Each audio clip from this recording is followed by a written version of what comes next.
Lord, we are overwhelmed with information, but it's a beautiful thing, and we are so grateful for it, thankful for our teachers, thankful for your wisdom, which has been given to us, and we will probably spend another 1,000 years being overwhelmed with your wisdom, and we just thank you for that. Bless this day, bless this devotional, in your name, amen. I was thinking about wisdom. Turn to James 3 if you have your Bibles. I was thinking about wisdom just based on, because that's really the subject. We are learning something here. And Pastor Schaller's message earlier in the week, the bell curve, the small percentage of us in this world today out of the 7 billion people that are receiving something that is really beyond us. And I love his perspective, how grateful we are to be where we are, because inside we really know that this was not our plan, this was not our doing, this was not because of gifts, this was not because of something we have within us. We are in this small percentage of the 7 billion people on this earth because of grace. God put us here and gave it to us. And I noticed, just going over some verses that had the word wisdom in it in the Bible, that very often the Bible refers to wisdom in that sense, that God gives us wisdom, gives us a spirit of wisdom, or God put in him wisdom. Solomon received wisdom. It's very clear in the Bible that on our own we're pretty pathetic, and God can change that. God can give us something amazing. Let me read James to you, verse 13, 3:13. Who is a wise man and endued with knowledge among you? Let him show out of a good conversation his works with meekness of wisdom. But if he has bitter envy and strife, if you have bitter envy or strife in your hearts, glory not and lie not against the truth. For this wisdom descendeth not from above, but is earthly, sensual, devilish. Maybe I'll just stop there. There's more to it, this verse. It's quite deep and amazing. And I remember Pastor Stevens in ABD tearing these couple of verses apart. But this word here, meekness of wisdom, is what actually I've been thinking about for some time. Not this word, but that it's very clear in the Bible that we are receiving wisdom from God and that we are giving something. And most of us, I think, could say in humility that we know about it a little bit. There's something going on in my life. I'm protected from something. I am on a path that is full of wisdom. God has put me here, and I know it. I feel it. I see it. I look back and see it. But there is another kind of wisdom that James talks about, and I think it has to do with this word meekness. And maybe for this devotional, I think of it as the wisdom of the cross.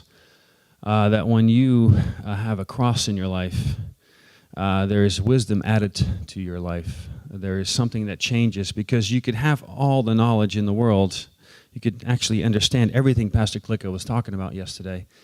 But if we don't have a cross in our life, that it's useless, because you don't have that meekness, the meekness of wisdom. Because I believe that if there is no cross in your life, you see things that you shouldn't see. If there's no cross in your life, you hear things you shouldn't hear. If there's no cross in your life, you are privy to information that you shouldn't know. You know things you shouldn't know. You say things you shouldn't say. You do things, you touch things, you get involved with things that you should have nothing to do with. And this is what happens when we avoid the cross. There is a wisdom that we're tapping into, if you will. It's a fleshly wisdom. It's a wisdom from beneath, and it is the most dangerous of wisdom, I think.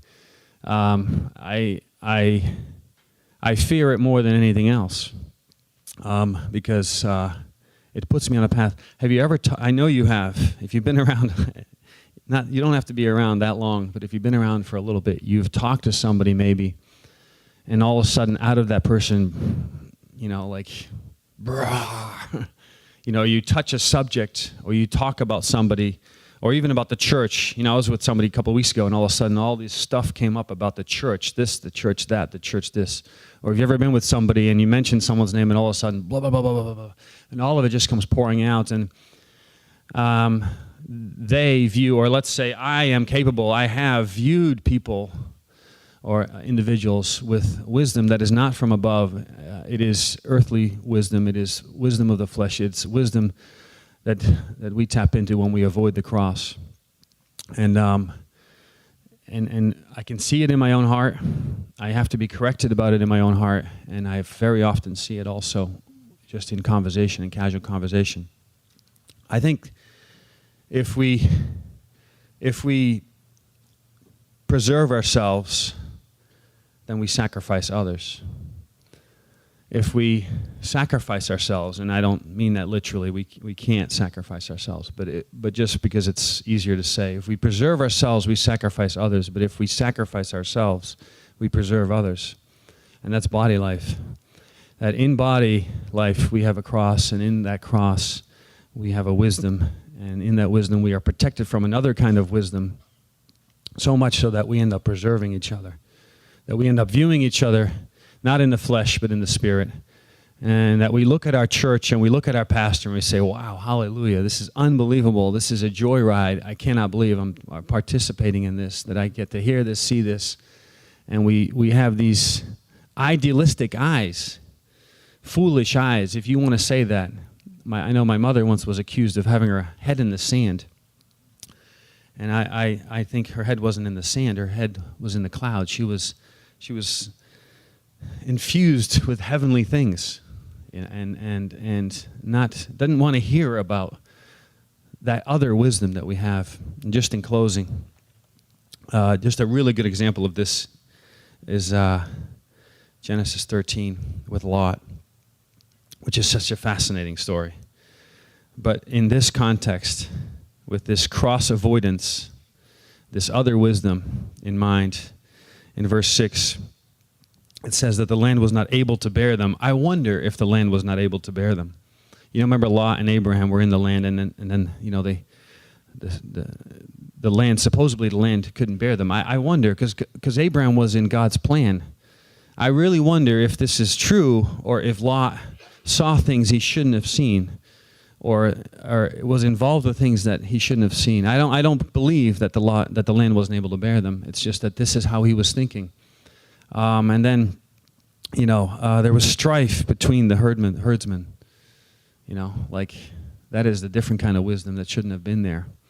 And you could almost say it rationally, like, well, you know, this can happen. You know, there's two people, there's groups, you know, there's money issues, you know, this can happen. You work together, you know, you're in an office in the church or whatever, you know what I mean? Like, you can rationally talk your way through this, but actually with the cross, this story would have never happened. If Lot had different eyes, different wisdom, this would have never happened. And I love this picture where Abraham and Lot are standing on a hill, and Lot is looking out at Sodom and Gomorrah, and he sees Sodom and Gomorrah, and that's where his eyes are fixed. But Abraham is not seeing anything. He's seeing Lot. His eyes are fixed on Lot. He wants to preserve Lot. He wants to preserve the relationship, and that's the wisdom of the cross. It's like, I don't care. You do what you want to do as long as you're okay. And his eyes were fixed on Lot more than anything else. And that's a beautiful wisdom. Amen?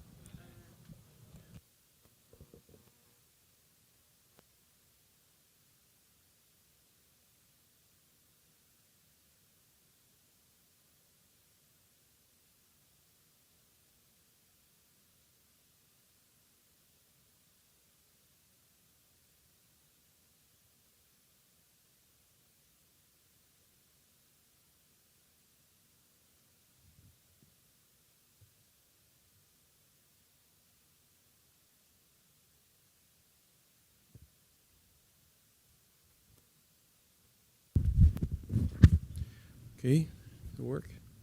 Does it? Yes, it works. Wow, thank you very much, Pastor P. It was amazing. I could change the subject of this morning and draw the interesting, apologetic principles for what you've been saying. It's really amazing. The idea of preserving one's life it means that we sacrifice the others, or the other way around is really amazing. But unfortunately, we have a planning. That's the downside of having a planning. We cannot spend too much time dwelling on the good words, but maybe what we could do is take a few minutes. I'm going to do my Pastor Schaller imitation. My Pastor Schaller imitation. Maybe you don't want to talk to your neighbor about it, but if you have any comments on what we've been hearing, because I think it would be too bad to let it go. If you have anything you want to say about what Pastor Pete said, it would be interesting for me to hear it. I mean, for me and for anybody else.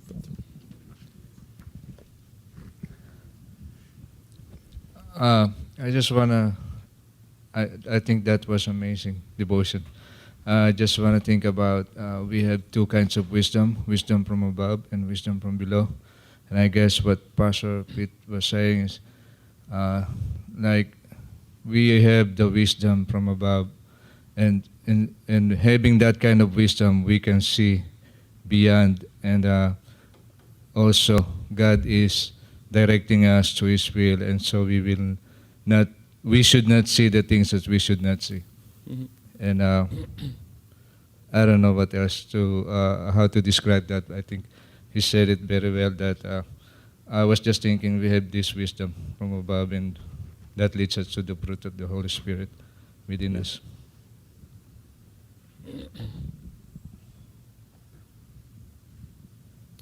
Somebody else? Mr. John?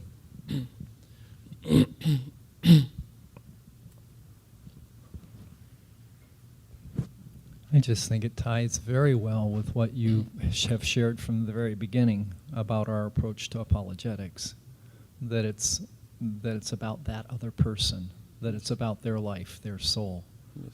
It's about winning them for Christ, not about, showing what I know or winning some sort of argument.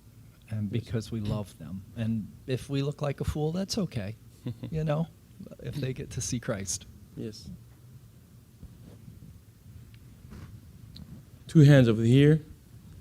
It looks like an auction. Who wants to bid? Okay, wow. Here and here. First.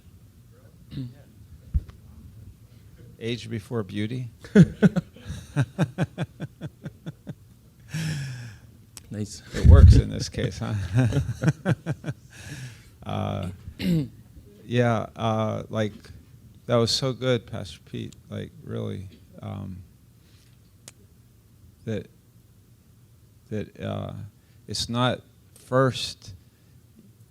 Obviously, we're learning a lot of like the particular arguments and information, but it's first of all our heart, that the heart of the apologist and the attitude of the apologist would be, even more important than the message of the apologist. Because if my heart is, if I'm not, 2 Corinthians 5:14, the love of God constrains me. I just have loved the emphasis, and I think that's what you're talking about, of the course being towards the biblical apologetics and being led by the Holy Spirit. So I really appreciated that word. Thanks. Yeah, amen. Pastor Schaller recently shared this verse in the staff meeting and also somewhere else. Jeremiah 45, verse 5, and do you seek great things for yourself? Mm-hmm. Do not seek them. And I was just thinking about Lot didn't want to be a loser. And that is really wisdom in this world, yes. That like you have a great opportunity, you take it. You just don't think about anyone else. Like you go and take like your opportunity and succeed and prosper and everything else. And it was no problem for Lot to do that. And like quality of Abraham's faith, that like he had this sense that God is his portion. He could step outside of their thinking Yes. and have godly wisdom, which like greatly benefited him. Simon? No? Anybody else? Mr. Steve.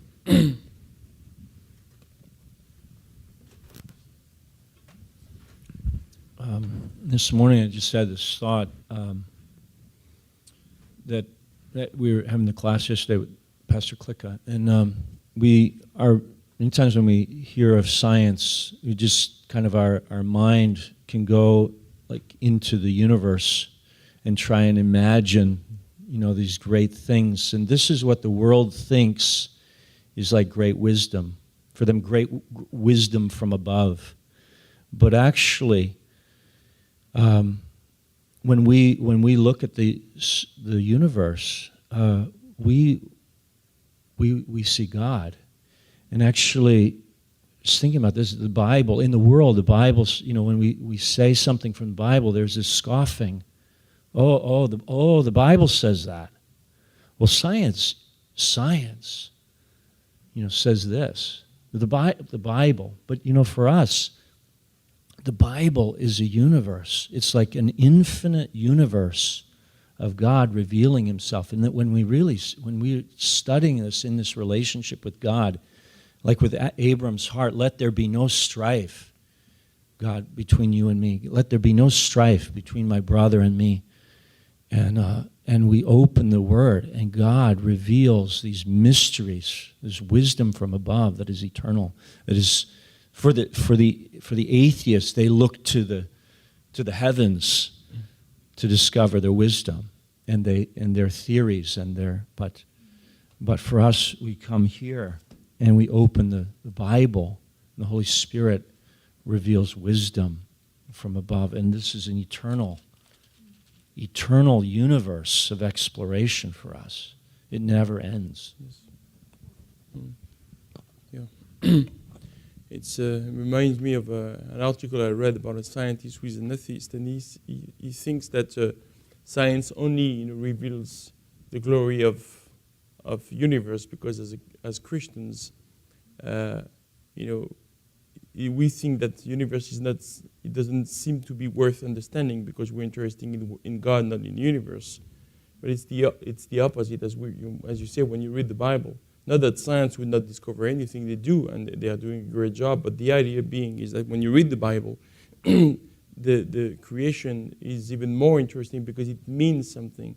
Discovering something that is meaningless, but understanding it is already amazing, because though it's meaningless, it is amazing. But knowing that it reveals the character of God, it's even more amazing. All right, shall we go? So we did the fun part, and now we're going to do the duty. Okay, so remember where we are. We are studying the theodicy, which means we are, which you know what it means. So what is the theodicy?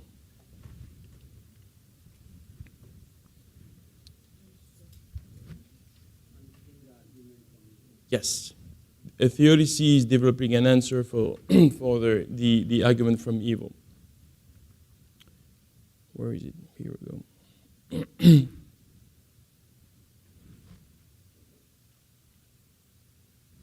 Ta-da.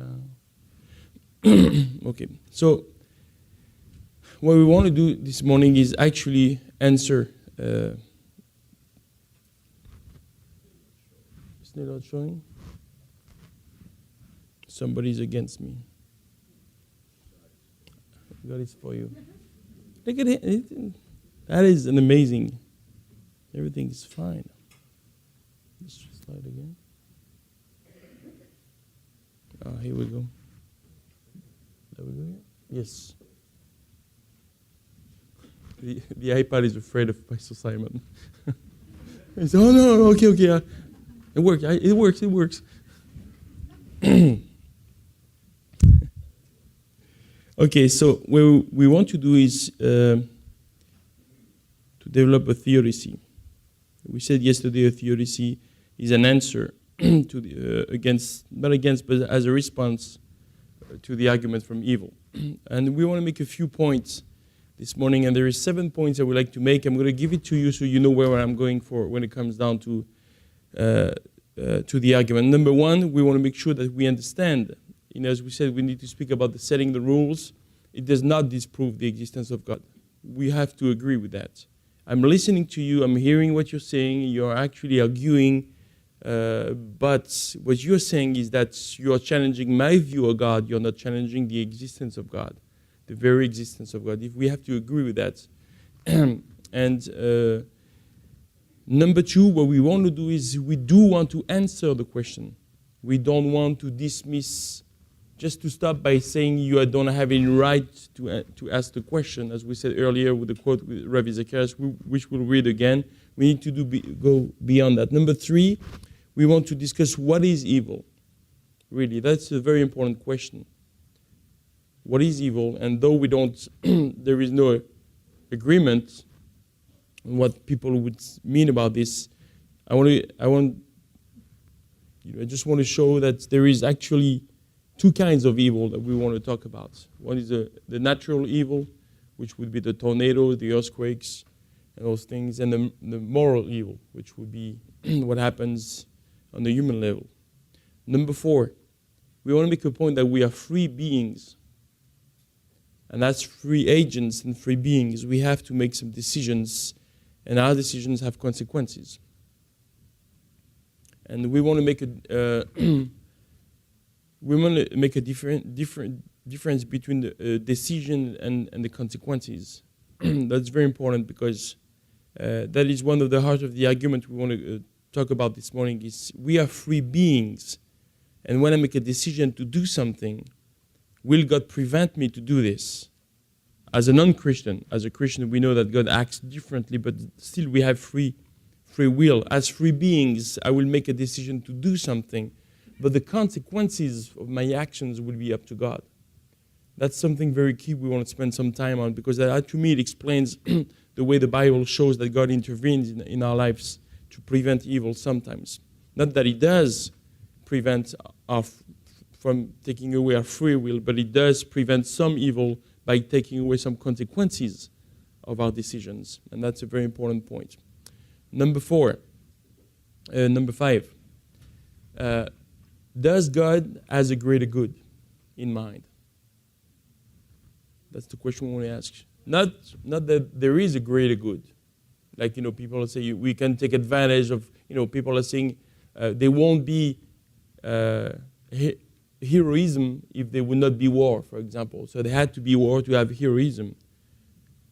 Well, I'm not very convinced about that. If there was no be war, then there would be peace. And I think I would be happy without hero. I'd rather have a peace without hero, so it usually doesn't work very much. But does God, not us, does God have as a greater good in mind? Is He thinking about something that is greater than what's happening here on the earth? This is what we want to talk about. Number 6, we want to bring up the issue of the end of evil, or what theologians call the eschatology of evil. There will be an end to it. And number 7, we want to challenge the atheist on his own ground. How do you explain evil as a non-believer, as an atheist? All right? So, no, it's not this one. Where is it?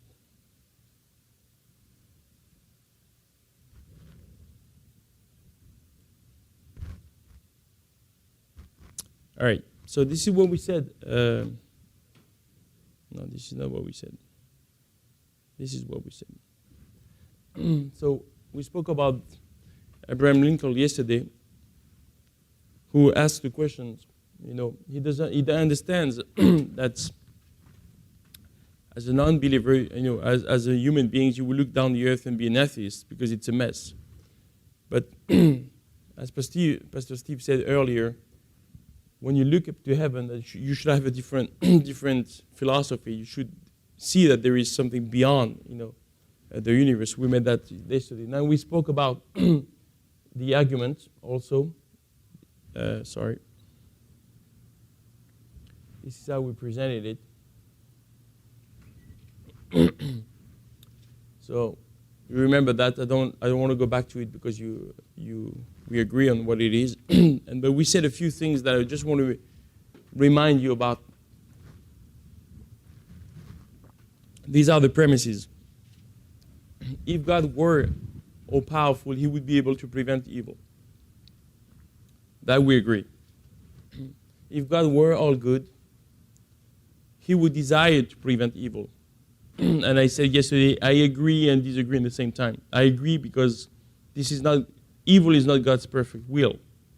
But does he have a permissive will that would explain, and this is why I want to enter when I speak about God's greater good that he has in mind. Conclusion A, so if God were both all-powerful and all-good, then there would be no evil. But premises 3, there is evil. That is not debatable. There is evil. Conclusion B, therefore there is no all-powerful and no all-good God. Now, what we said yesterday about this is that we said that in a sense, that is the best way for a non-believer to state the arguments, because he's not debating the existence of God. He's just challenging the idea that we have of God. Well, if all this is true, then you have to explain to me how can you believe in an all-powerful and all-good God, both at the same time. All right? So this is what we want to talk about. Now, the few points we want to make. Number one is it does not disprove the existence of God. We said that very clearly yesterday. I don't want to go back into this, but I wish I had some more time, because we could actually take some time. That would take me maybe too much to go into this, but at some point maybe we can talk about it, if we have some spare time. But we can actually destroy the argument by showing the argument is not sound. Because for God to be God, he has to be both all good and all powerful. If he's one of them, he is none. So if he's none, then if he's only all powerful and not good, this is not sound. If he's absolute, he has to be absolutely good too. And also if he's not all good and only powerful in the other sense, we are actually diminishing the idea of God, who he is really. And if we do that, then God does not exist. But he cannot not exist, as we said yesterday when we challenged the unbeliever. So I don't have time to explain that, but I wish I had some more time, but I don't. Okay, Josh McDonald, who is a Christian, said, that we need to understand that God, for others as for ourselves, we must trust him. If we could thoroughly understand anything, that would be enough to prove it and divine. Meaning that for God to be God, there has to be some things that we can't understand. If we figure out everything about God, it's because we made him. If my theology has no loose hands, then I made up a God. If my apologetics is able to explain everything about God, then I'm missing something. That's the point that he's making here. If I wouldn't understand everything, that would be enough to prove it undivine, and that which is but one step beyond our understanding must be in some of its relations as mysterious as if it were 100, meaning that even if I'm close to understanding God because of revelation, the revelation of God to us is true, but does not reflect the reality of who God is in his totality. Meaning that when I understand, God tells me he's all-powerful, I understand the word all-powerful, but I don't understand the meaning. I can't. God is eternal, I see, he has no beginning, he has no end. How can you explain that? We can't, because everything in our mind is finite. So, the reason why I bring this up, because we are arguing, and asking the question, you understand that you are not disproving the existence of God, you understand that. And by saying this, I'm trying to build up a case, it's coming later. If you are arguing that God is not the God I think he is, because you cannot prove that he's not existing, but if we are discussing who God is, we went from a high expectation from the unbeliever. God does not exist. No. Your argument does not prove that. Your argument challenges my view of who God is, right? Basically, you are challenging the attributes of God. But if you do that, then it's a totally different argument. What you're saying is not what you thought you were saying.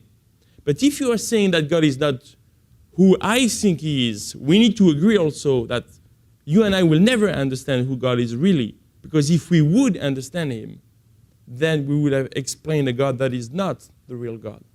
So I'm making 2 points right now that are very important before I enter into the argument. Number one, you are not disproving the existence of God. And number two, you cannot understand God in totality.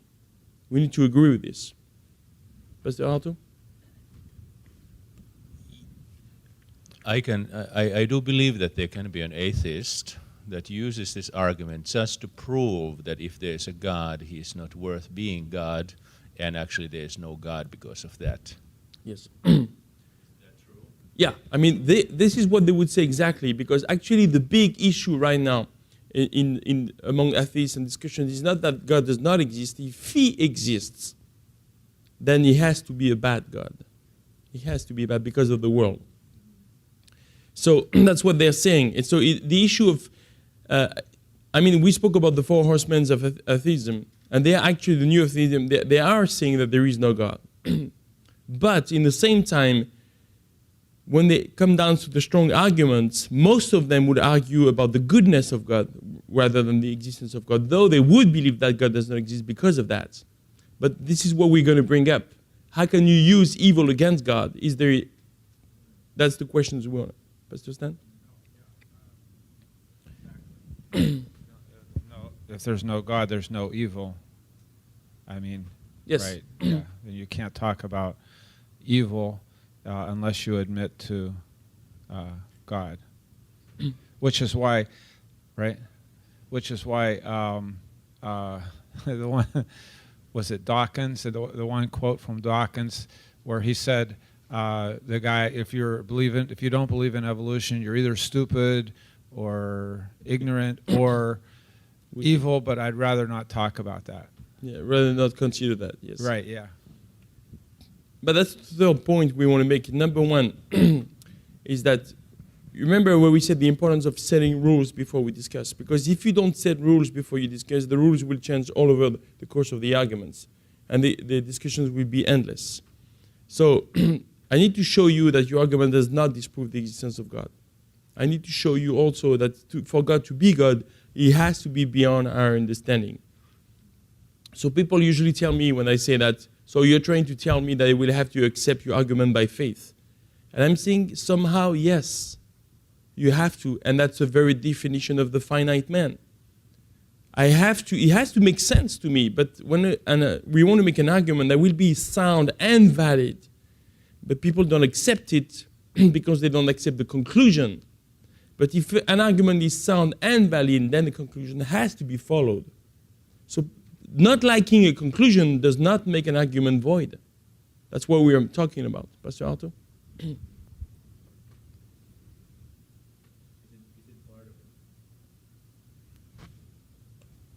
Isn't part of our approach also just like this, that we are challenging him, like even bringing the word evil, just like Pastor Stan mentioned, like even him bringing that, you're already talking about something that you really shouldn't be believing in. Yes. You cannot challenge me by like bringing up the subject of evil, yes. Because if you understand that this life is meaningless and there's no values, actually, yes, like there's no evil, yes, which is terrible. Most people never want to go there because it means that good is meaningless too. Yes, and that's the third point. Let's go back to what Rabbi Zacharias said yesterday. You know, he says, when you say that there is too much evil in the world, he's actually answering a question that somebody asked. I cannot believe in God because there is evil in the world. This is during his Harvard discussions a few years ago. When you say there is too much evil in the world, you assume there is good. That makes sense.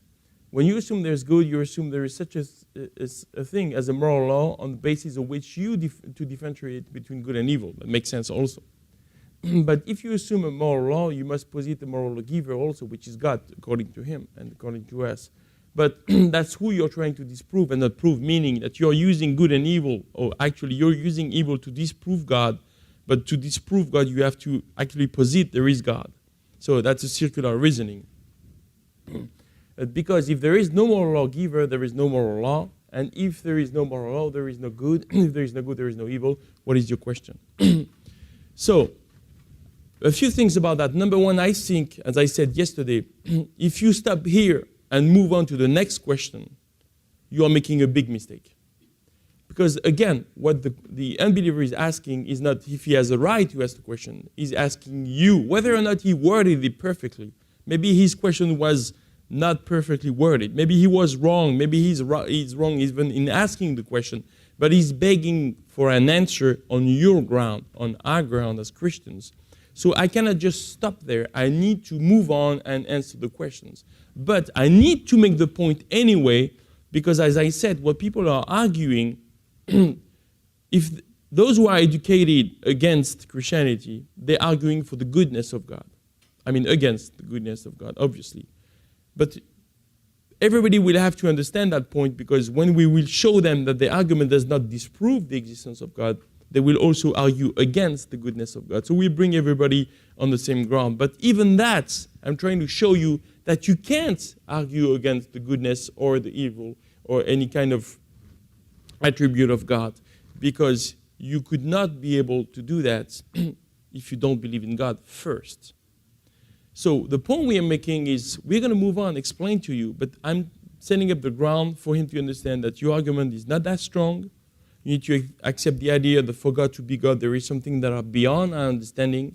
And number 3, you should not be able to ask the questions unless you posit the existence of God as a premise, which is what we want to agree on. Now, let's move on for the argument's sake. You and I agree that there is a God. How can we reconcile both of the opposite views according to you? This is what we want to do right now. So once I lay down the rules of the discussions, I'm ready to move on and explain to him what I think would be a good answer. But I have to answer as a Christian, because really this is what he wants to know. Again, as I said yesterday, when an unbeliever is asking you the questions whether or not you can explain that, he's not asking you to give him a course of philosophy. He's asking you as a Christian how you want to do that. And funny enough, sometimes people will say, when they see that you're quoting the Bible to explain, they say, but I cannot trust the Bible. But that's the point we are trying to make is that you are asking me as a Christian, why? What do you want me to do, quote the Quran? I mean, I'm quoting the Bible because I'm making a point. And after, when I'm done, tell me if you think that the answer from the Bible is not coherent. But as a Christian, you're asking me to quote the Bible. If you want me to answer as a Christian, I have to find my answer somewhere, and I have to find my answer in the Bible. This is what I'm doing. So bear with me. Let's move on.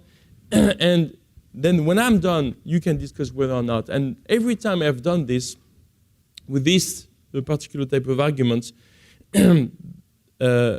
people usually agree, or when they disagree, it's because they don't like the conclusion. That there is an answer for the mess in the world and an all-powerful and all-good God. But not liking an argument for its conclusion is not an argument against the argument. It's not because I don't like something that something is not true. And I want to make that clear also. Okay, so let's go. What we want to talk about is the definition of evil. What is evil? As I said earlier, there is 2 kinds of evil. Number 1, you have what we call the natural evil.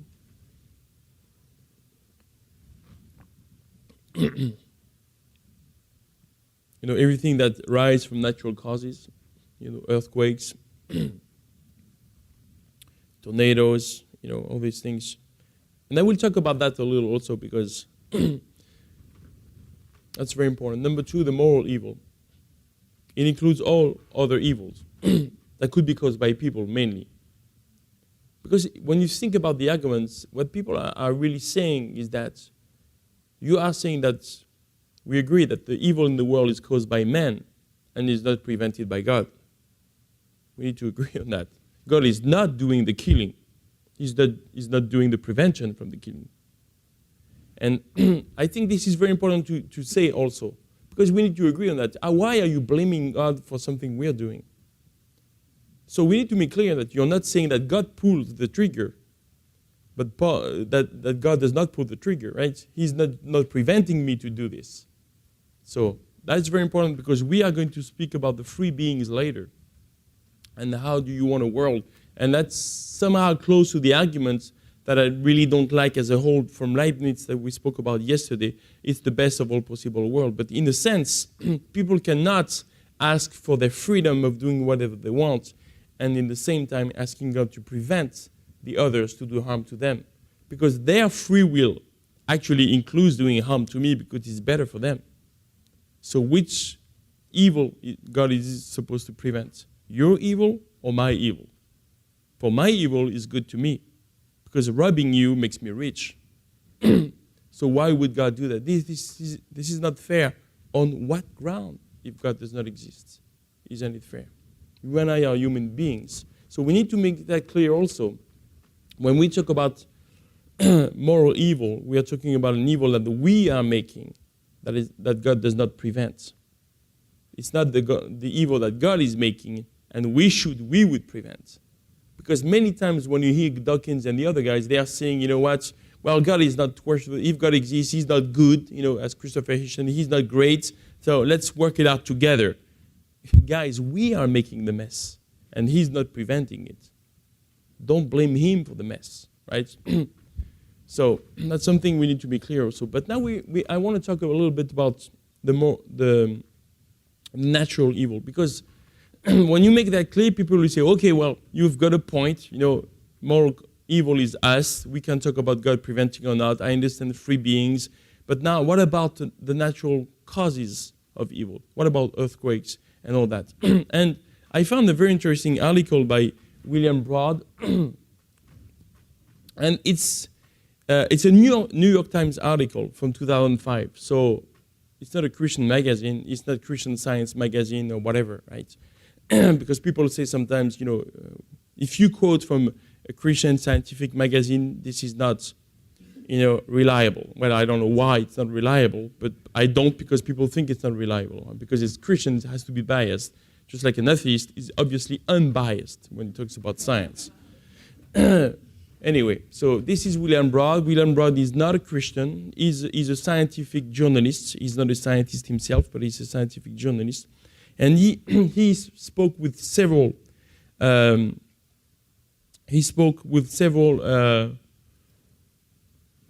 scientists and asked him, and this is just after, remember the tsunami in Indonesia? This is right after.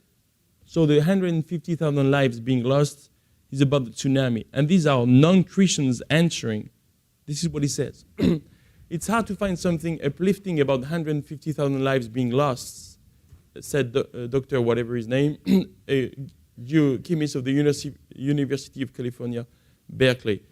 So I don't know if you know this, but Berkeley is one of the most secular universities in the world. It's not a Christian university. Now, we are not talking about Christian people arguing for the goodness of the natural evil. This is what they're saying. They are saying that natural evil is good according to the evolution theory. So it even takes away the idea that arguing for moral good has to posit the existence of God, but arguing for natural evil, we have to exclude the theory of evolution to actually have the right to argue that. But the type of geological process that caused the earthquake and the tsunami is an essential characteristic of the Earth. That is amazing. As far as we know, it doesn't occur on any other planetary body and has something very directly to do with the fact that the Earth is an habitable planet. So on evolutionary ground, natural evil is a necessity. So if you don't believe in God, if you are an evolutionist, then don't bring up the issue of natural evil. You can't. Because this is why we're here. The reason why we can live on this planet is because we have earthquakes. Despite such staggering loss of life, said Robert Dietrich, a geophysicist at the whatever institution there is no question that plate tectonics rejuvenates the planets. This is astonishing. But are you saying that without those natural evils, we will not be able to be alive? That means that as a non-Christian, you cannot ask the question of why there is natural evil, because if you are able to ask the question, it's because at some point there are some natural evil, natural causes that bring about those things that give you the possibility to live on the planet. You can breathe because there are earthquakes. This is what he's saying, basically. So let's go a little further. This is what he says later in the article. If I have the details of the article, if you want to know the exact dates. So this other doctor, a geologist at the Wesleyan University, which is not a secular university, who grew up in Indonesia and has studied in the archipelago, says historical evidence from earlier tsunamis suggests that the huge waves of tsunamis can distribute rich sediments from river systems across coastal plains, making the soil richer. Actually, the natural evil is a good thing for us, because when those things happen, it's a bigger scale than the Nile River that happens, that it goes out and then it goes back in. Every time it goes out, it actually enriches the soil. This is what he's saying. It brings fertile soils into the lowlands. He said, in time, a more fertile jungle will develop. So, that's not only the tectonic movements are necessary, but the tsunamis themselves are a necessity. And this is another one. Dr. Deboer, author of recent books on earthquakes and volcanoes in human history, added that great suffering from tectonic violence was usually followed by great benefits as well. Nature is reborn with these kinds of terrible events, he said. There are a lot of positive aspects even when we don't see them. So the point we're making here is that we're arguing about, okay, remember we said the moral evil, we understand this is man's making. Well, should God prevent it or not? We're going to talk about that. Now, the natural causes, God is guilty of that. Wait a minute. On what ground are you saying this? If you're an atheist and evolutionist, then you cannot say that, because those natural evils, right, they make us, made for us this habitable planet. You and I are breathing and actually arguing right now because of the earthquakes. Now the question would be, yes, but on a Christian ground, how do you explain that? Well, I really can't, in a sense. Why would God do this? Why would God create the earth this way? I don't. But what I know is that I should ask the questions, why would people live in places where they know there is danger?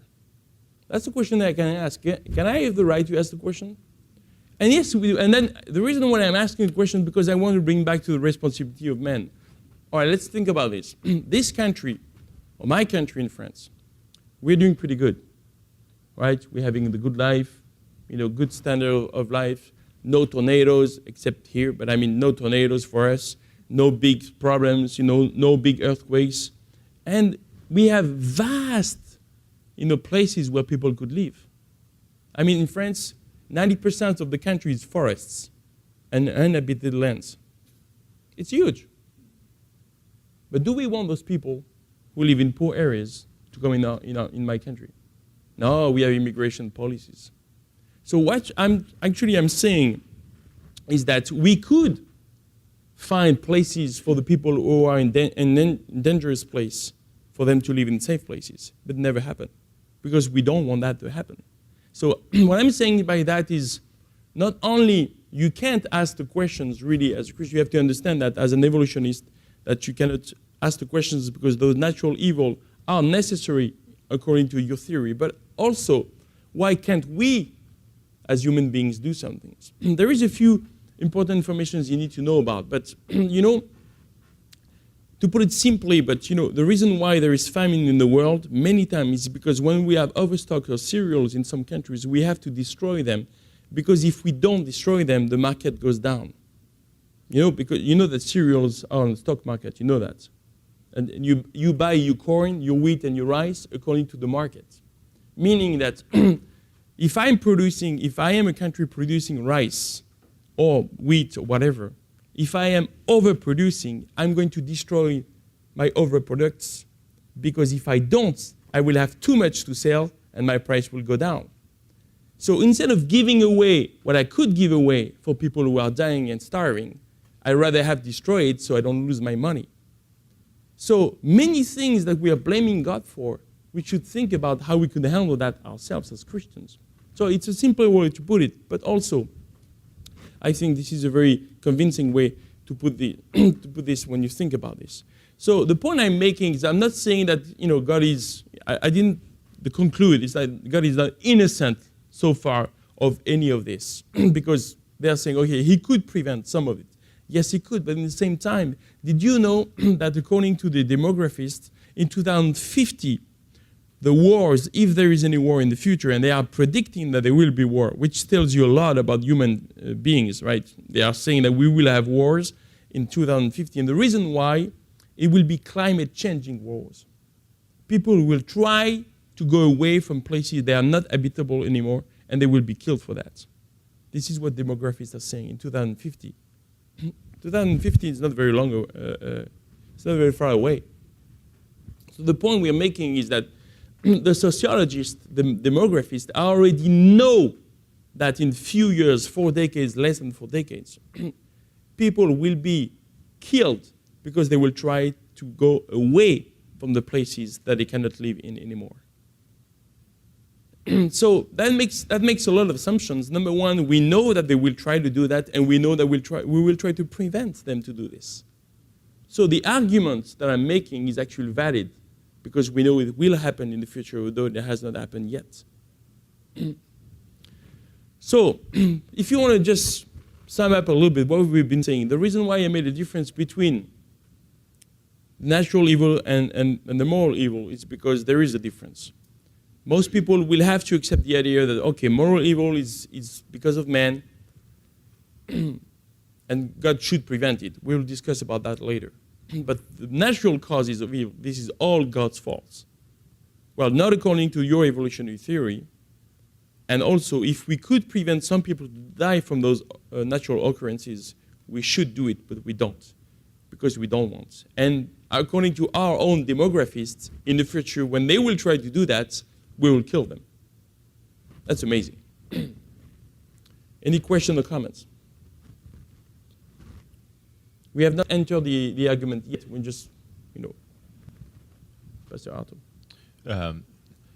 What you are saying is like we could really think about that like any adverse natural occurrences like God has a plan. Like a lot of people are like Europe has been plummeted by these rains and there was a lot of flooding. Like we have always these massive floods in Bangladesh and those areas.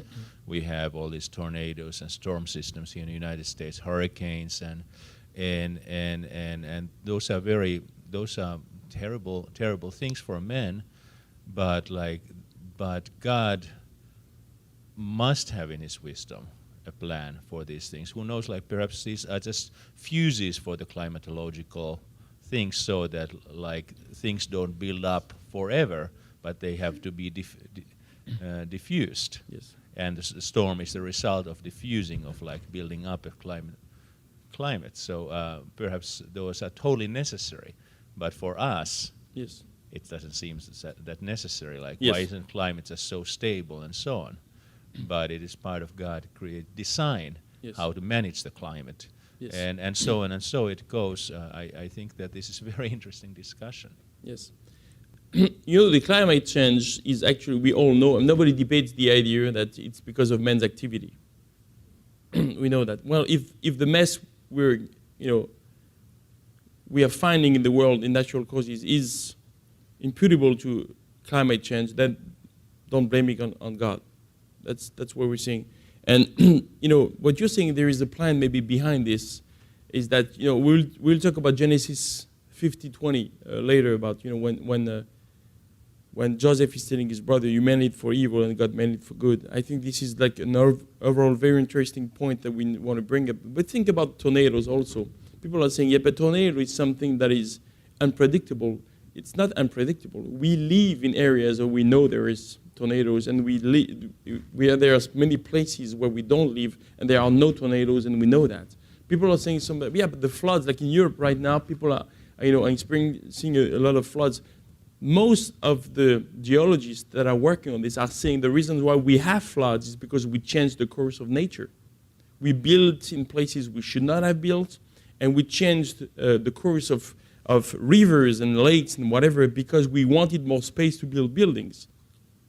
So it's more complicated than just God being responsible for the mess in the world. What I'm saying, I'm not saying this answers everything, but I'm saying we went from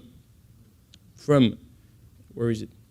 We went from this, God being responsible for 100% of the mess in the world, now to, okay, he's maybe left with 2%. Let's put it this way. So we have not answered that yet. I'm talking about the natural causes. I cannot explain every detailed causes, right? I can't. But now for the moral evil, we'll talk about that later. But now it's okay. But man is responsible for a lot of that. And actually, what I want to bring up as a point later is that it does explain Genesis 3. Why would there be a war in 2015 because of climate change? Because I want to save my own lives. And we go back to what Pastor Pete said earlier, is that my life is preserved to the sacrifice of other lives. This is it, Pastor Tero. Actually, you answered my question, and I'm thinking about that if you are accepting free will, we can see the diagram like that. But if you are thinking about that, how we know God, that He's that the world is determined, everything is determined, yes, then become a different solution. Yes, I agree. So I think that in most of the cases, God is not planning, has not planned those earthquakes or anything else in the universe. Because yesterday I didn't got many points about that science part, but one thing was that God created the universe so the universe can be the platform of His grace. And if grace is defined correctly, it's not irresistible grace. It needs, on the opposite side, free will. Otherwise, it cannot be received. And yes, if we have a free will, we come to conclusion like 98% is that we have created the mess. Yeah, and as Christians, I mean, some implications, if you're a Calvinist, some implications of your theology, depending on how much you're a Calvinist, includes determinism in many ways. But we're not, and we're thinking that there is a sovereignty of God. I just want to bring a point I will bring up later, but I make a difference, and this is what I call the prevention line we're going to talk about. Now, the prevention line, that God does prevent things, but what does He prevent? Now, how can God, keep intact my free will and at the same time control, let's say, the outcome? Well, let's put it this way. Very simply, I will bring up that later, but if I have a gun and decide, I'm sorry, Pastor Pavel, I will choose you, but because you're not a credit student, so. If I shoot him, will I kill him? Maybe, maybe not. If I'm a good shooter, I might kill him. If I'm not a good shooter, I might miss him. I might actually hurt Jerry on the way, which he's not happy about. But the point is, will God prevent me to pull the trigger? I don't think He will. Does that mean that He will die? It's up to God. That's what I call the consequences. Now, in the overall idea is that my free will is intact. I shoot him. But his life does not belong to me. So if he dies, I think, I did it. No, he died because it was God's time for him to die. Maybe he was saved. Maybe he will never be saved. Maybe him dying will save his family members. This is up to God. You meant it for evil. God meant it for good. But now my will is intact. So there is some kind of prevention of the consequences. And we'll talk about that later. Pastor Post, wanted to say something? Ladies first? Okay, ladies first. Pastor Simon is a British gentleman. It almost feels like the way this natural evil happens, it's related to the time where we live. And this approach is like a moral argument rather about it than having God have His sovereign mind about it. But like many consequences happen, and the natural causes are very pointy these days, aren't they? And also there are things that happen without us understanding like the Indian earthquake was like an unbelievable disaster where over 100,000 people died. So can we even argue this morally at all? Who is responsible and who is not? Yes. This is like needs a much deeper answer. Yes. Yeah, I agree with you. I think, and what you're saying is that people won't be satisfied maybe with what we are saying, and I agree with you.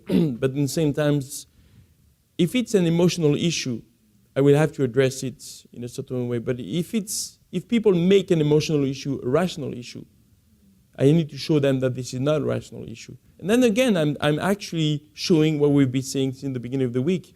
You are suppressing the truth. Whether you do it because of sin or whether you do it because of emotions, you don't accept the idea of truth. And some people, in psychology, we know what we call the denial. People living in denial is something that we've been seen. It's studied in psychology, it's studied in psychiatry.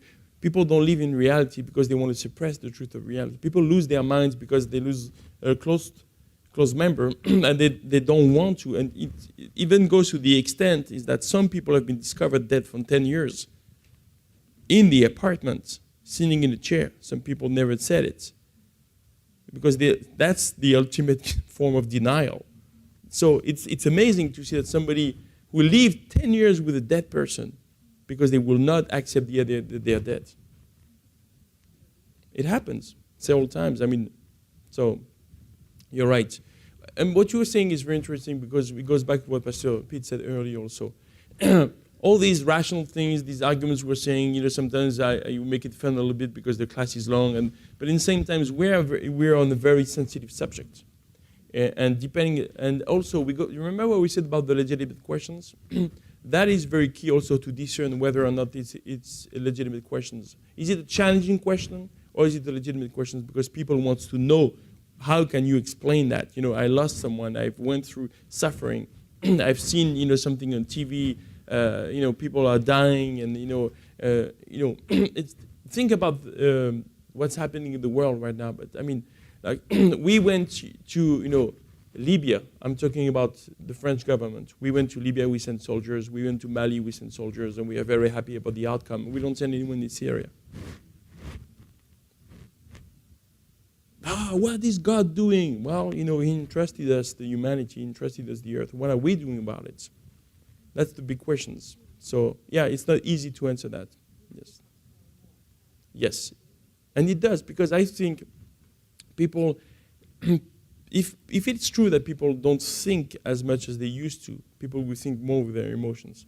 We talk about this in our church also all the time, how much our emotions are useful as responders, but not as initiators.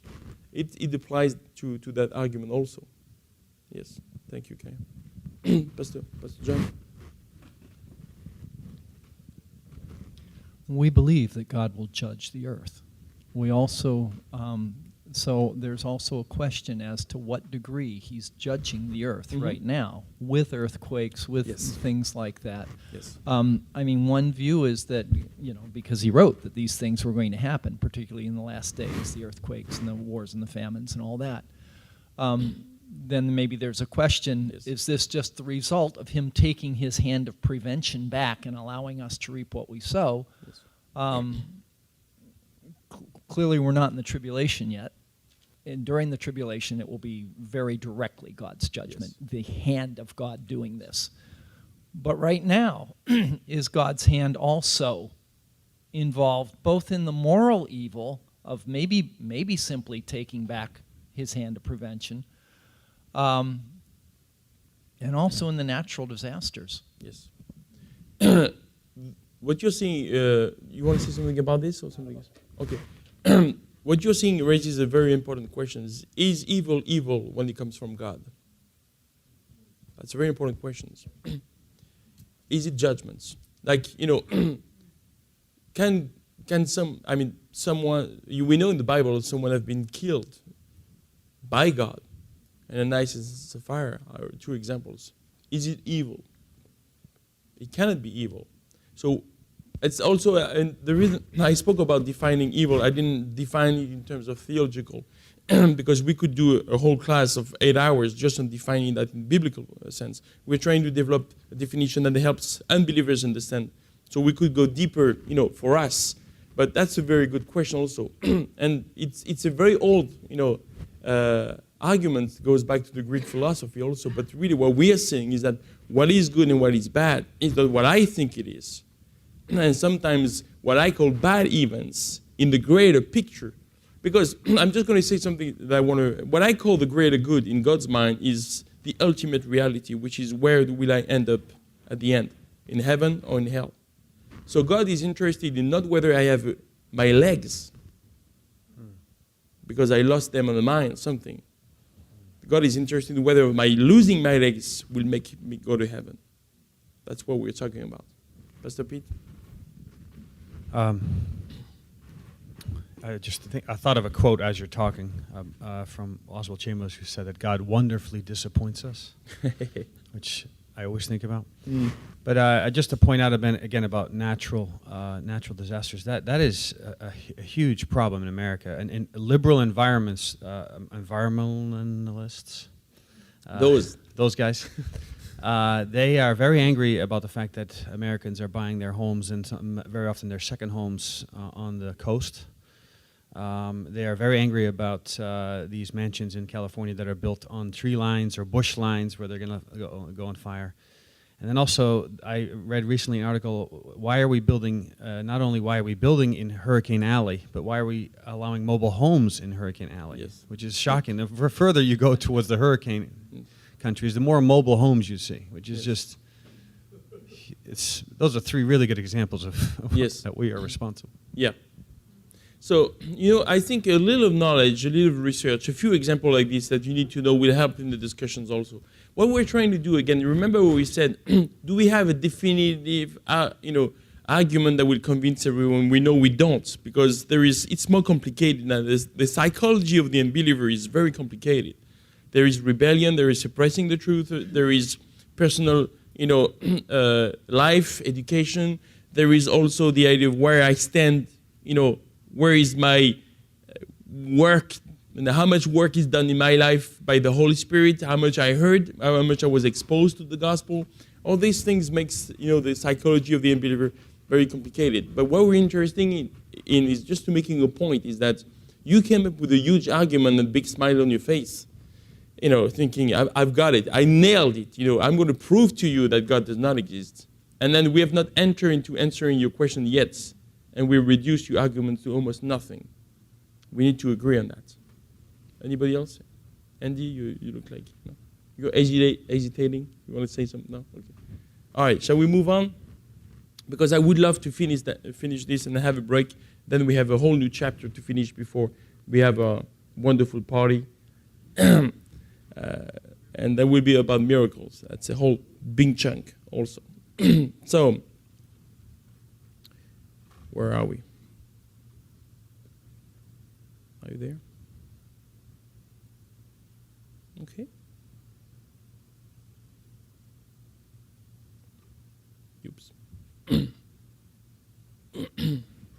So we were here. That's, well, you have it on your quote, so I'm just going to move on with this. So, we are free beings. This is what we want to talk about. The idea is that in the world, and again, it would be long for me to explain. I know that that would be very interesting to do that. But when I'm talking about free being right now is what unbelievers can understand of our theology, meaning that there are some things that are up to God, there are some things that are up to us.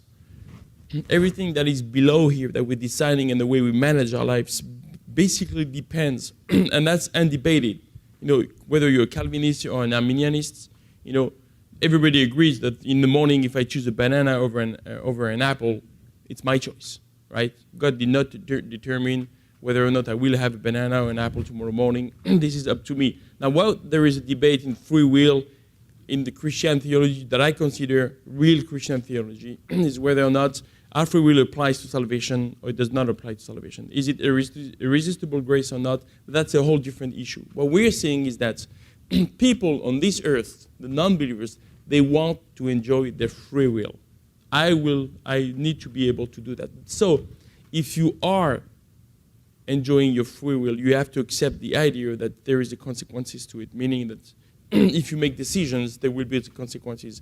Good decisions will bring, good consequences, and bad decisions will bring bad consequences. That's something very easy to understand. So what we're saying is that the Bible says that God has showed you, O man, what is good, and what the Lord requires of thee, but to do justly and love mercy and walk humbly with your God. This is what God wants from us.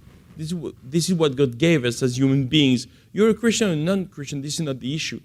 We are trying to answer you why God does not prevent all the evil you want him to prevent. He's saying, I gave to you my commandments. You cannot say the world is a mess and at the same time enjoying the fact that our societies are secular. It's either one. And I do say some people sometimes, think with me for a minute. If everybody on the earth will live by the 10 commandments, do you think the world would be different? Well, obviously it would, but I mean, my freedom, okay, well, I agree with you, it's a matter of freedom, but don't you think it would be a wonderful world? No murder, no thief, the prisons will be empty, the taxes will go down because I don't have to pay for the fancy meals and flat screen TV in the prison. I don't have to do all that. I don't need so many policemen. Everybody's nice. One patrol car for the whole city of Baltimore would be enough. One fire truck would be enough because people will be very careful. There won't be any broken marriage. There won't be any broken family. The life would be wonderful, right? But, people don't like that because they consider the 10 Commandments have been restrictive. This is against my freedom. I want to do whatever I want. Okay, now we're talking about free will. What you want to do is actually, you're telling God, don't tell me what I have to do. You mess up, and then you turn to him and says, why didn't you stop me doing this? That does not work. You have to explain to me how you can reconcile the two. So that's a very simple way to put it, but the idea, what I do is when I talk about free will, I forgot my my sip, that's why I'm losing my voice. What I'm trying to do when I talk about free will is just to show people the idea of free will is that I choose and I get to to live with the consequences. Where is my prevention line? What's wrong with you? All right, let's talk about the famous prevention line. I mean, I call it prevention line. You call it whatever you want, but the idea being is that because people are saying, okay, well, I understand that. I want to be free will, but I'm a good person. Well, the only thing I want is I don't want to be religious. I want to have, I want to drink, I want to smoke, I want to sleep around, I want to go to nightclubs. This is not bad. Well, how many people are killed on the road because of alcohol, drugs, and that would be another discussions. But let's say you agree. But people, don't you think that God sometimes should prevent some crimes? Like, for instance, what about, pedophiles? Don't you think that God should do something about this? It raises the questions of what is evil. Again, on what ground you think that God should prevent pedophiles to act and not you from drinking? Because drinking is not as bad as pedophile. And how do you know that? How do you make a difference? Because we obviously, people are saying that obviously it's different. How different is it? On what ground are you make a difference? I agree with you, it's different, but on your ground, how do you make a difference? Well, he should not be allowed to do that. Okay, well, does he want to do this? I'm sorry, I picked up a very, very horrible crime. I'm just realizing right now, maybe not the best, but I think it's ugly enough for us to understand we are all adults. Except for, I was make a joke, but it's okay. Does a pedophile want to enjoy his pedophilia? He very much wants to do that. Well, does he think it's evil? Maybe he thinks it's evil because of society, but he loves children. And if you ask him on the panel discussions of what should be prevented by God, he's going to say, as an amendment, could we exclude that God would prevent pedophilia, please? because that would take away from my freedom. Now, who are we to say that his freedom is not as valuable as somebody else's freedom who drinks? Now, the prevention line, who draws it? On what ground? Well, God made a decision a long time ago. He's not going to prevent you to use your free will, because if he does prevent, and this is what Abraham Lincoln, if I want to quote him again, he said that if one man is not free, then no man is free. When he made his famous speech about, abolition of slavery. I think it's the same principle in God's mind. If I take freedom away from one of you, I will have to take freedom from all of you, because you're all human beings. So I think, in a way to make it simple, this is what I would say. God made a decision a long time ago. He's going to give us, all of us, free will, and all of us, the lines how to use it. If you disobey, that will be a mess. This is it. Now, what is up to me, God says, is the consequences. You shoot someone, whether he dies or not, it will be my decision. How many people, it's amazing to see it. I've heard recently somebody in France jumped from the 15th floor of a building and survived. Did God prevent this person to use her free will to commit suicide? Oh, no, he did not. Did she die? No, she did not. She tried. God, you want to jump? Go ahead. Poof. Now we're talking. Yeah? Now we can, now we don't know. Maybe that person God has a reason why he prevented the evil. But people, you could argue, but my will is to see him dead. This is what I want. But his life does not belong to you. That's the difference. It belongs to God, ultimately. Andy?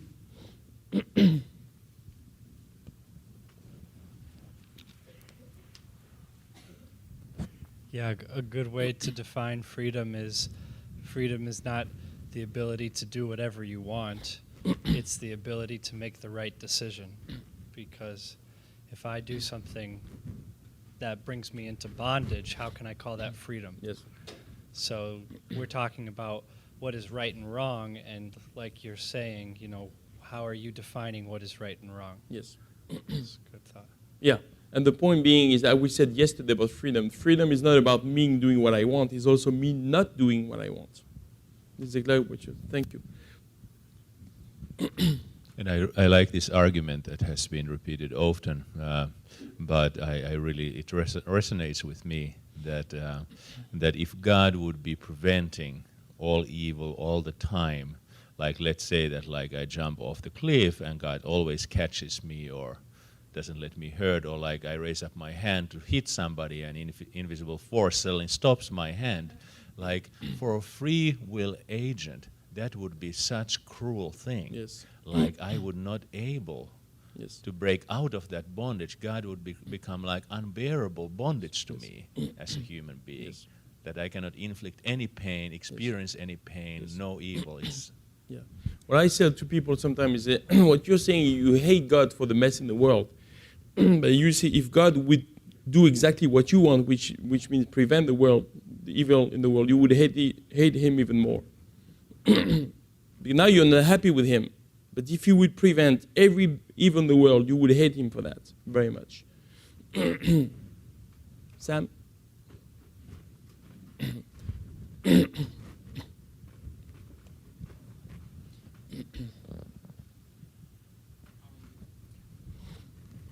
One thing I was thinking about the Ravi quote about the moral lawgiver. Yes. That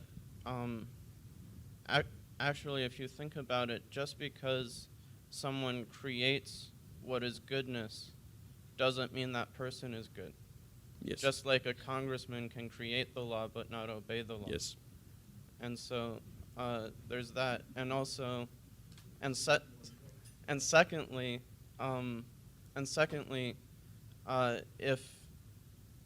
if a teacher loses control of his classroom, you would consider that person a bad teacher. Mm-hmm. So there is some link between like the behavior of the people and the leader of the people. Yes. Except that it would not apply to God for God to be God. I mean, is that for God to fall under the category of what you're saying, you would have to be less than God. And I think what we're doing is that people are saying that. And you're right to point it, but people are saying that in the same time. What they are doing and what we're doing by doing this is that we are doing what Psalm 115 is saying about idols. We are making God that resembles us instead of thinking that we should resemble Him. So He sets up, the rules. We should follow that. We don't, then we are messing up, and then we are saying, oh, that's because of Him. So it's another way to blame God by saying that. But what applies to man does not apply to God. For Him to be God, really, it has to be beyond that. That's what I respond when that is brought up. Pastor Pete? Just ground rule stuff for me also, like when I have these conversations. Number one, in order for us to be free beings, we have to be totally free. Yes. I mean, and I'm not taking away from God's sovereignty, but really it has to be real. And it's one of my things about Calvinism. I can't buy into it because of this. Either I'm free or I'm not. And then the second rule is there has to be a choice of two things. You can't have freedom unless we have evil. We have to have a choice of at least two things in order for freedom to be real. So the necessity of evil just based on the fact that otherwise we're not free beings. Yes. Yeah. To make it, maybe to go back to Genesis 3, Adam and Eve didn't have to have evil to have a choice, but they had to have an option of evil. So we could have kept this way all along. We could have an option and be able to choose. But now we have it, so we still have the same choice. They had a choice between good and the potential evil, which is obedience and disobedience. For us, obedience and disobedience is already a choice.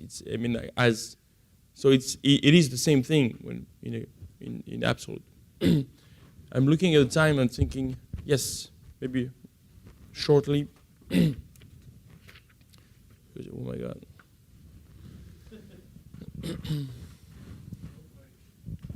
And just one comment on, we may look at life, we see that there's good and there's evil, and we may be trying to explain at times why there is evil. But it's as if, the world was a canvas with some evil in it, but the background is all good. But what about looking at the other way? Life is totally unjust from beginning to end, despite the fact that there are a few local specks of justice in the world. What I mean by this is, no matter how well you live your life or how bad you live your life, you end up being dead. That levels everything. There's no justice in the world. Regardless of what you do, you end up just as dead. Yes. And so, no matter how hard we try to make life just, it's not going to work. Yes. Why? Because God has made life crooked. Man cannot make straight what God has made crooked. So why did God do that? Because of sin. Yes. And what is the effect of that? We basically need God. Yes. Yeah, that's the point we want to break about the greater good, is that we decided to be independent from God. Then there is a curse on the creation, and that sins come in. And then the only way for us to get away with that is to recuperate what we had in the garden, which is a relationship with God in good standing. And God does not intend evil as a primary mean, because if we have kept the garden intact, then we would be a different situation. But now He uses it as Genesis 50:20, as we said earlier, that we quote later with Joseph. Well, Joseph said, "You meant it for good, and God meant it. You meant it for evil, and God meant it for good." So, and the greater good that we should be covering very soon is that God is interested in our soul more than in our well-being on earth. We hear that all the time, and also in our Christian life. Go out of your comfort zone. The reason why God wants us out of our comfort zone as Christians is because He wants us to know Him. And it's the same thing for a non-Christian. Your comfort zone is everything is fine, and God is going to put you in some places where there is no comfort zone for the greater good, which means He wants you to be saved. That's very important. Okay, let's move. So, people are saying God does not limit evil. You can answer with the book of Job very easily by saying He does. It shows that, God tells twice to Satan, you can do this, but you cannot do that. You can do this, but you can't do that. So our lives belong to God as Christians for sure. And I think the unbeliever's life belongs to God in the sense that nobody will die on this earth unless God decides it's time for him to go. This is it. Okay, so number 2. Evil teaches us, and nobody can deny that. In the setting, also, we can argue whether or not we like the world the way it is. Maybe God should have done things differently. But now, let's put it this way: does it make sense? Does evil teaches us? This is what Job says, which is what we find in Job 42. Then Job replied to the Lord, "I know that you can do all things. No plan of yours can be thwarted. You ask, who is that obscures my counsel without knowledge? Surely I spoke of things I did not understand, things too wonderful for me to know. You said, listen now, and I will speak, and I will question you, and you shall answer me. My ears have heard of you, but now my eyes have seen you. Therefore I despise myself and repent in dust and ashes. My ears I heard of you, and now my eyes have seen you." This is the point we're making. Job was transformed in his life because he went through evil. And what we're saying, again, we're arguing from the Bible by saying, that evil is used by God for us to wake up. And this is what Bill Edgar says. He's an apologist from Westminster here in America. And he says, on the positive side, who cannot recognize that evil is a teacher? We often learn through suffering what we could not have learned otherwise. Everybody knows that. Believers and unbelievers. Believers more likely because our sufferings have a meaning. As for unbelievers, they usually don't have a meaning. But when they think about this, people do great things, and we champion those people who actually, went through a hard time, and then they were a different person. They did something different after. And what we want is to see them saved rather than do something great after they went through suffering. But in the same time, so let's go with some other quotes. Malcolm Muggeridge, if you don't know him, and you find some of his essays, I would recommend that you read him. He's a wonderful writer. Supposing you eliminated suffering, what a dreadful place the world would be. I would almost rather eliminate happiness. I love the way he says it. The world would be the most ghastly place because everything that corrects the tendency of this unspeakable little creature, man, to feel overimportant and overpleased with himself would disappear. I mean, without any trouble in our world, we would be actually evil. That's very interesting. Without evil in the world, we would be evil. And we are already. He's bad enough now, but if he would be absolutely intolerable if he never suffered. I think he's got a point here. Let's look at C.S. Lewis. This is in his book, The Problem of Pain. He says, we can ignore even pleasure, but pain insists on being attended to. God whispers to us in our pleasures, speaks in our conscience, but shouts in our pain. It is the megaphone to rouse a deaf world. And he adds later that pain removes the veil, it plants the flag of truth within the fortress of a rebel soul. So the idea being is that God is using evil to teach us. Now, we want to ask the questions, what is God's greater good? I want to talk about this from Matthew 18, 8 and 9. And I think to me, I like to use this verse because I think Jesus is actually making a point here that is very interesting. If your hand or your foot cause you to sin, cut it off and throw it away. It is better for you to enter life maimed or crippled than to have 2 hands and 2 feet and be thrown into eternal fire. And if your eyes cause you to sin, you say gouge it, or how do you pronounce that word? Gouge it out and throw it away. It is better for you to enter life with 1 eye than to have 2 eyes and be thrown into the fire of eternal hell. The point being here, and I think this is what I like, this verse is very interesting because Jesus made some very enlightening comments here. He's actually showing that what happens on the earth will or might influence what happens later. You lose an eye, that's evil. Somebody plucked your eyes, somebody shoot you and then you lost an eye or leg, whatever. But you enter into eternal life. Not because you lost an eye, but because it brought you to another reality. But if you keep both and everything's fine, just like the rich man in the story of Lazarus, he had a great time. He even did good deeds. He gave food to the poor. And he ended up in hell. So the point is being that Jesus is not making a theodicy here, but he's actually making one. He's saying that what matters most for God's greater good, he's going to use evil, and he's going to let it happen to you, though controlling the outcome, the consequences of what people do to you. Because by doing this, then he will prevent you to go to eternal fire. So the point that he's making is that God, by using suffering, he actually turns evil into good or greater good, according to him. And again, I'm not saying that on the human level there is a greater good. I'm saying about the greater picture, there is a greater good. If you lose something, if God lets evil happen, that evil that teaches us, as we said earlier, with the quotes in Job 42, then, with that principle of Matthew 18, this is the point that Jesus is making. Lose an eye, go through suffering and evil, but that might save your life ultimately. Something very important. How does God does that? Well, this is the verse we've been quoting several times. Simply it says, you intended to harm me, but God intended for good to accomplish what is now being done, the saving of many lives. What matters for God is the saving of many lives. And the greater good is obviously, as the Bible says, God does not want anyone to perish. He does not want that. So we do the mess. We do it. God leaves us with our free will. This is why the mess is around. Though he told us how we should live, according to Micah 6. But we don't want that. We want our freedom. So we have that.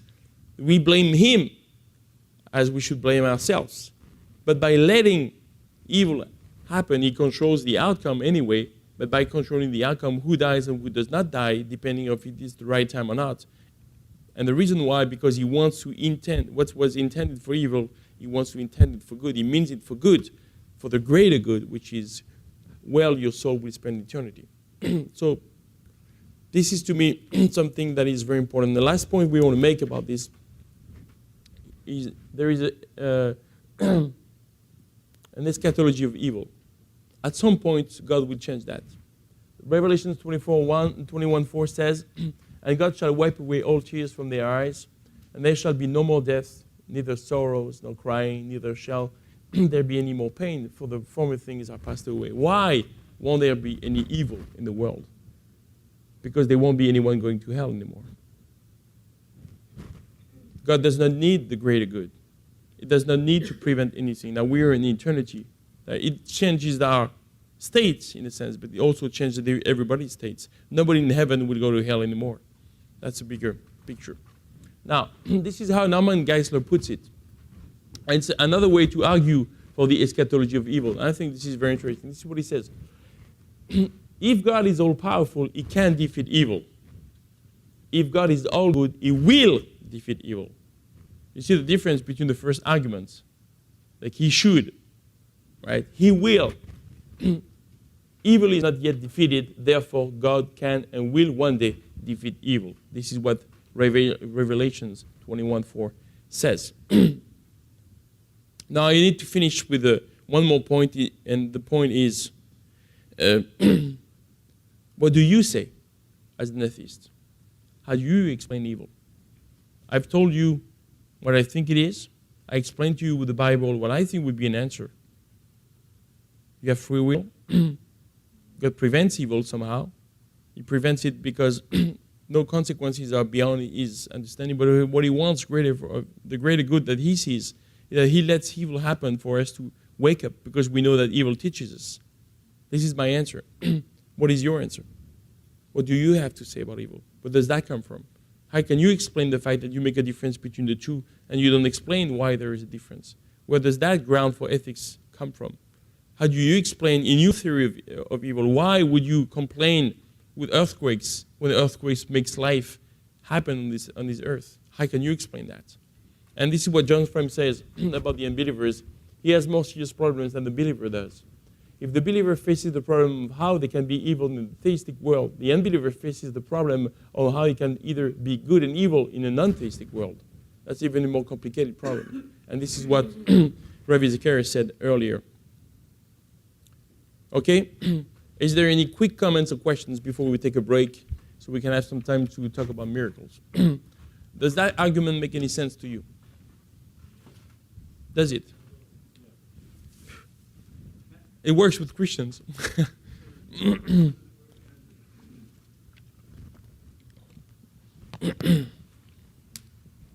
So, Okay. Okay. just wondering, should we be challenging their position now, or should we be doing that before we make our points? I think we should do it twice. Number one, you ask the questions, you should not be asking it. But I'm going to answer you. But you realize that what you're saying is that on your ground, you cannot explain anything. I could. But because I made the point later, I'm just asking at the end. I mean, it don't have to be this way. I'm saying, okay, remember what we said about that? I did give you an answer.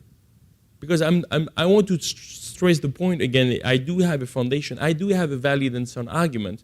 You might not like the conclusion. I'm making sense out of that.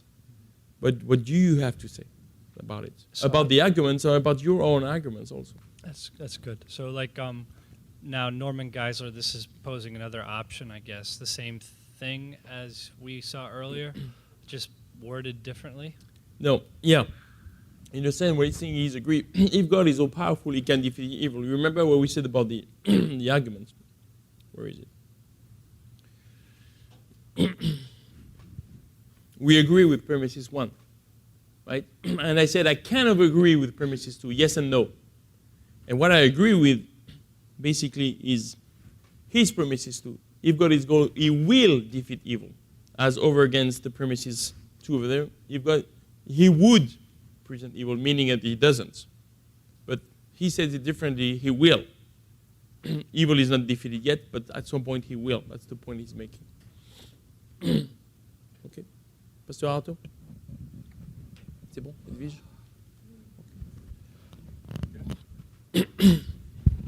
Really don't have anything else, but just like one verse that really opened this up personally to me years ago. It's Romans 3. It's said here in the.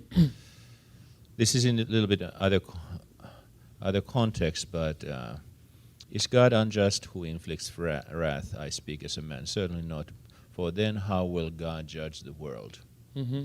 And I think it is a huge comfort for us that God will stop evil.